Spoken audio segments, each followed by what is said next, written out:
Lewis Hamilton just said in a press conference what no one at Maranello dared to admit. Ferrari has a favorite driver, and it's not him.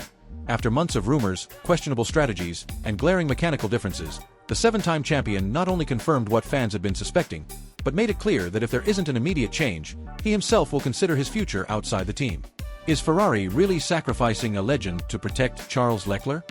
Or are we witnessing the beginning of a historic implosion within Formula One's most iconic team? In an unexpected moment of vulnerability during a tense press conference, Lewis Hamilton appeared to finally lay down his arms in the long-running internal struggle within the Ferrari garage. With the media watching closely and fans anticipating another bold statement, the seven-time world champion instead delivered a moment of rare honesty. There is a structure in place that benefits Carlos Leclerc, and it is clear to me now that I cannot fight it anymore. This admission, calm yet chilling, sent shockwaves through the motorsport world, not because it was new information, but because it was the first time Hamilton had openly acknowledged what many insiders have whispered for months.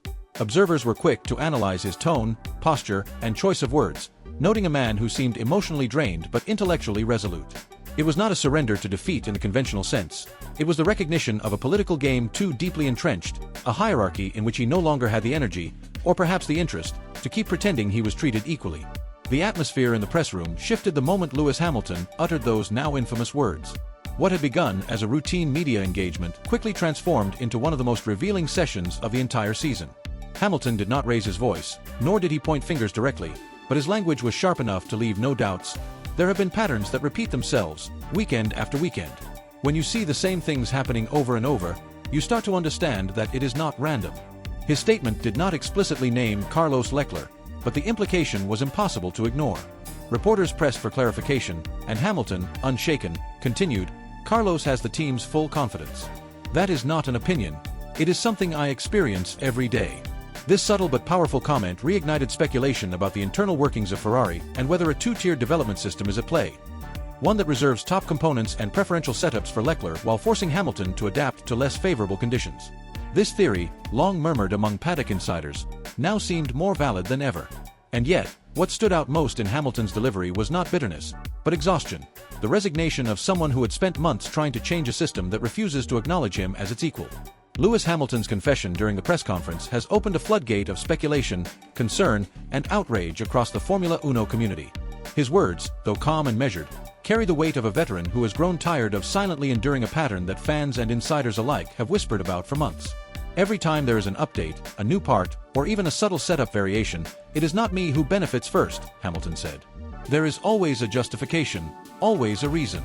But after a while, you stop believing in coincidences. With this, Hamilton all but confirmed what many have suspected, that Ferrari's internal structure has been favoring Carlos Leclerc from the moment he joined the team.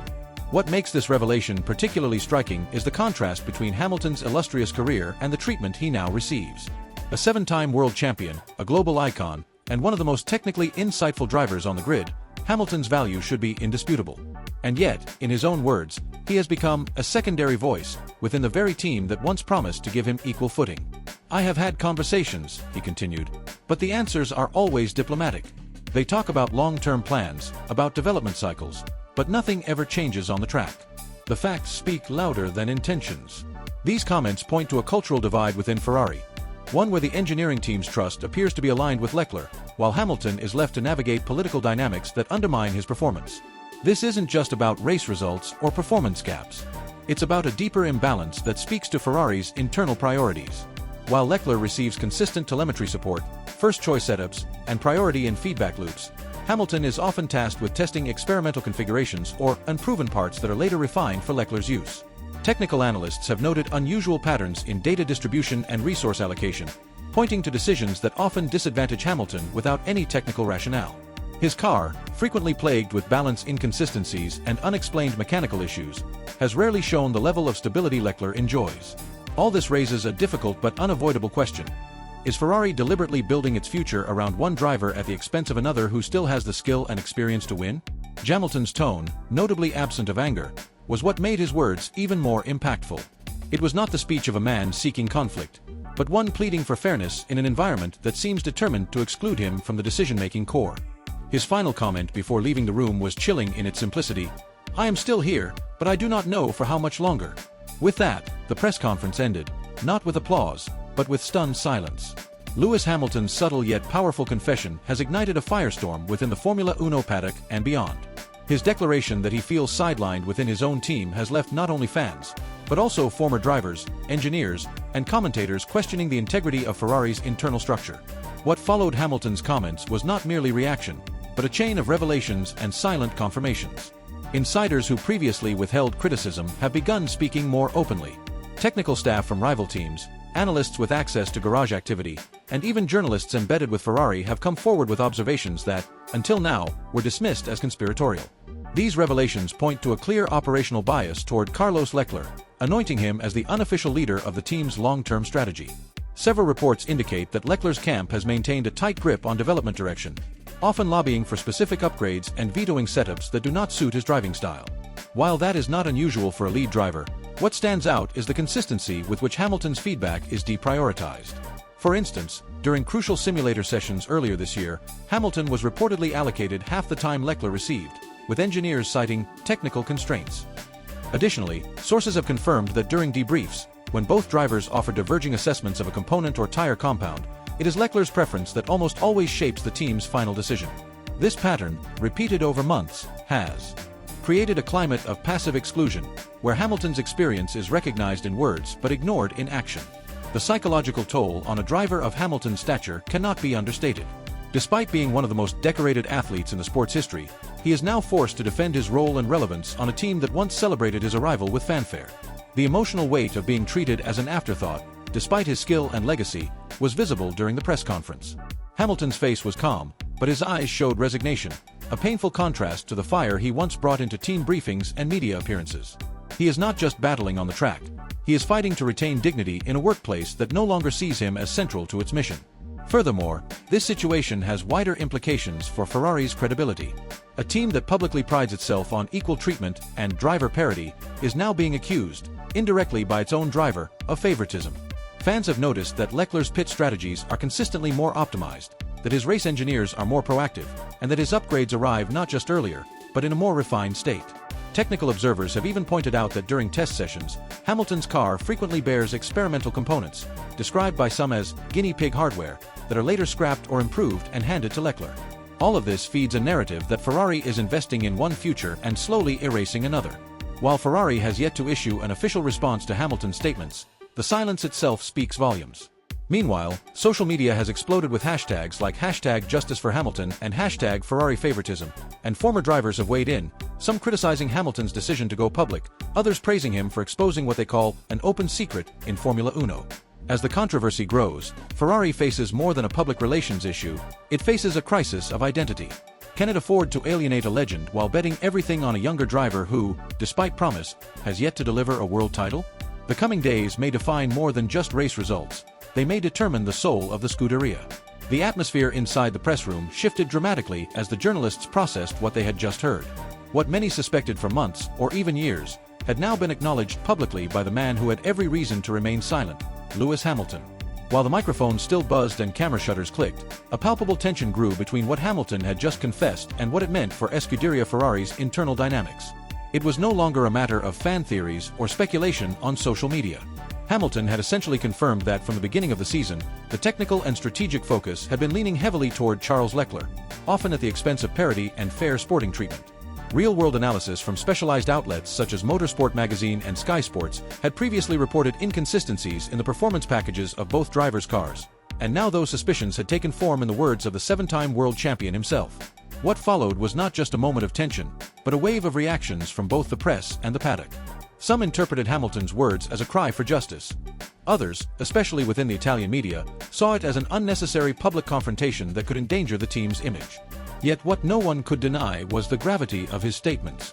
Reports by Automotor UND Sport had already signaled weeks ago that internal pressures were boiling beneath the surface at Ferrari, especially after leaked telemetry comparisons showed that Hamilton had been consistently receiving older specification parts during development weekends. On more than one occasion, updates that had been announced as dual rollout had in practice been implemented solely on Leclerc's side of the garage. Hamilton, in his composed yet firm demeanor, did not accuse anyone by name. He did not blame the engineers, the mechanics, or even the team principal directly. But what he did was much more powerful. He presented facts. He referenced clear instances where requested changes to his setup had been denied or delayed without explanation, while similar requests from Leclerc had been granted swiftly. He recalled moments during team debriefs where his feedback seemed secondary, archived rather than analyzed. It was, as he described it, an accumulation of subtle patterns that no longer feel like coincidence. These words resonated with many, particularly those who understand how much psychological and technical alignment a driver needs to perform at the highest level. When that balance is broken, results suffer, and Hamilton's recent struggles now carried new context. The room remained silent for a few seconds after Hamilton concluded. In those brief moments, the illusion of equality within one of the most prestigious teams in motorsport seemed to crumble.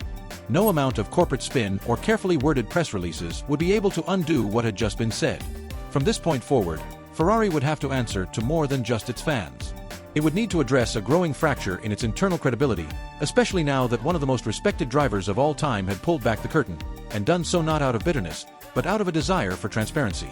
In the hours that followed Lewis Hamilton's explosive declaration, reactions surged from all corners of the paddock and media landscape. But perhaps the most unsettling development came not from a journalist or rival, but from within his own garage. Multiple insiders, speaking off the record to publications such as The Race and Motorsport Italia, confirmed that there had been mounting discomfort inside Scuderia Ferrari regarding the two-driver strategy implemented since the beginning of the season. While publicly the team maintained that both Hamilton and Charles Leclerc were being treated equally, behind closed doors it had become an unspoken norm that Leclerc was the focal point. One technician even stated bluntly, "Luis came here thinking he would get what Sebastian Vettel had, equal status." But it was clear from day one that Charles was being positioned as the long-term investment. This revelation compounded the weight of Hamilton's press room confession. If Leclerc was being groomed as the favored son of Maranello, then Hamilton's role was never truly that of a number one, nor even an equal partner. It was more symbolic, a veteran presence, useful for marketing, valuable in feedback, but never intended to be allowed to challenge the hierarchy. Real-world observations back this up. Analysts have noted several key moments this season where Hamilton's in-lap instructions were changed at the last second, or where he was told to adopt tire strategies that left him vulnerable, only for Leclerc to receive a more conservative, advantageous approach. These subtle differences, when stacked over the course of a season, represent a clear distortion of internal fairness. Worse still, when Hamilton attempted to raise concerns in technical meetings, his voice was reportedly drowned out by a growing group of engineers who had built their careers alongside Leclerc.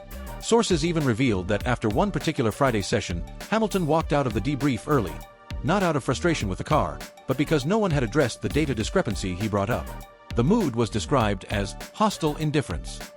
In his long and decorated career, Hamilton had experienced pressure, defeat, even internal battles at Mercedes. But what he now faced at Ferrari was something more insidious, a quiet marginalization designed to wear him down from within. Outside the team, former drivers and pundits began weighing in. Nico Rosberg, speaking on German television, said he was not surprised by Hamilton's words and added that Ferrari has always had a history of choosing a prince. In the United Kingdom, Martin Brundle noted that Luis may have expected old-school Ferrari glamour, but he got 21st-century politics. These statements, while supportive, also serve to underscore a bitter truth, that Hamilton, despite all his titles, had been misled into believing this chapter would be about legacy and revival. Instead, it had become a cold lesson in internal favoritism. Perhaps most damaging was the internal split now forming among Ferrari fans. On social media, hashtags like #JusticeForHamilton and #LeclercProtected began trending simultaneously, evidence that even Tifosi were no longer unified.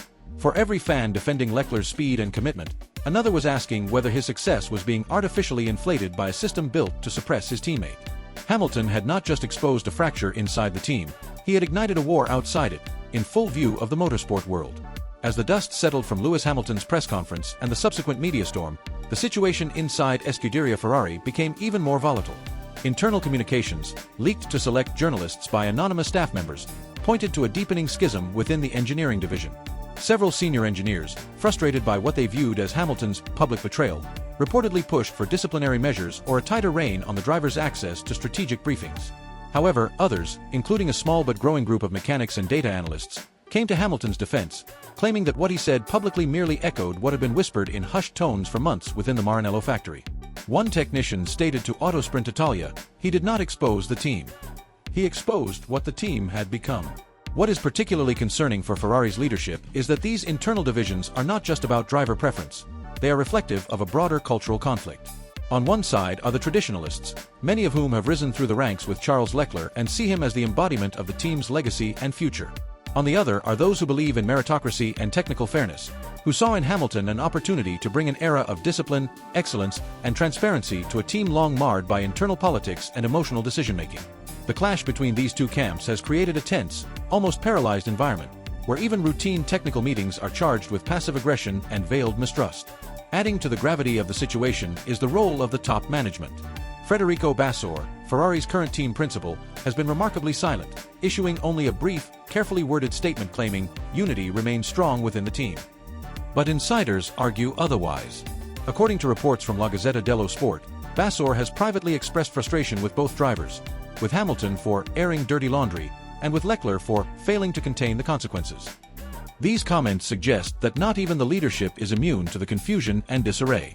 More importantly, it indicates that the political consequences of the favoritism scandal might soon reach the boardroom level, something Ferrari desperately wants to avoid, especially as they prepare for upcoming technical overhauls.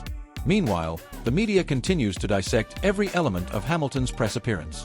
Body language experts, former drivers, and even behavioral psychologists have weighed in, with some suggesting that Hamilton's tone was less confrontational and more like a final warning. He sounded like someone who has made peace with leaving, noted one veteran broadcaster on Sky Italia. Not angry, not broken, just done. That analysis sent waves of panic through fan communities worldwide. The idea of Hamilton walking away from Ferrari not in glory but in disappointment was more than just a personal tragedy. It represented a structural failure at the most iconic team in the sport. Even partners and sponsors are now beginning to grow uneasy. Several high-level marketing executives have quietly requested meetings with Ferrari's communications department, seeking clarification on Hamilton's future role and whether the team still intends to feature him as the centerpiece of its global campaigns. One executive with links to a major European sponsor put it bluntly, "We signed up to promote the greatest of all time in a red suit.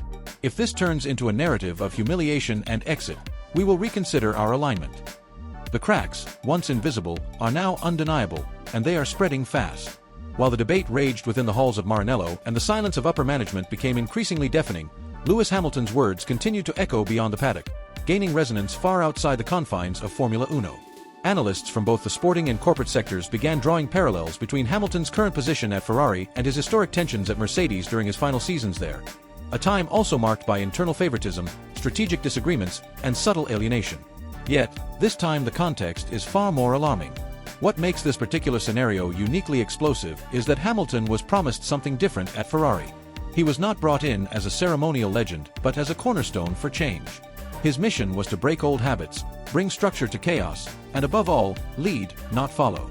But as he now finds himself caught in the shadow of Charles Leclerc, not due to results but due to deeply entrenched political preferences, it is clear that Ferrari's internal evolution may have been more of a marketing fantasy than a real commitment. Sources close to Hamilton have confirmed to the Times that he has held multiple closed-door meetings with his personal legal and contractual team, reviewing the exact wording of his clauses regarding team equity and technical parity. The implications are massive. If Ferrari is found to be in breach of any formal or even informal assurances given to Hamilton regarding fair treatment, this could open the door not only to an early exit, but potentially a legal battle. At the same time, the psychological toll on Hamilton is becoming visible.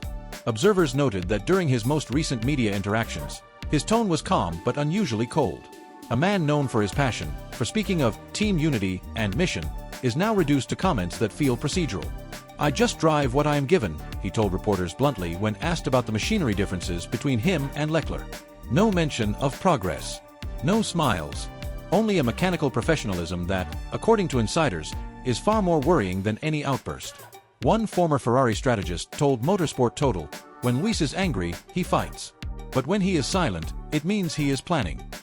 Meanwhile, Leclerc's silence has also not gone unnoticed. Not once has he publicly addressed the accusations of preferential treatment. Not once has he offered words of unity or defended his teammate. That silence, some say, is even louder than Hamilton's protest. It paints the portrait of a driver either unwilling or unable to extend the courtesy of transparency, or perhaps too comfortable with the current imbalance. Regardless of intent, the optics are damning. And with public sentiment beginning to turn, especially among fans who had once dreamt of a super team dynamic between the two champions, Ferrari's image as a united force has been shattered. As sponsors begin to apply pressure and the global media circles hungrily, there is a growing fear inside the Italian outfit that this controversy may spiral out of control. Unlike on-track failures, internal betrayals tend to linger, and the wounds they leave are not just technical but cultural. Scuderia Ferrari, long revered as a symbol of excellence, is now under scrutiny not just for performance, but for integrity. And Hamilton's final words in his most recent interview summarize the gravity of it all.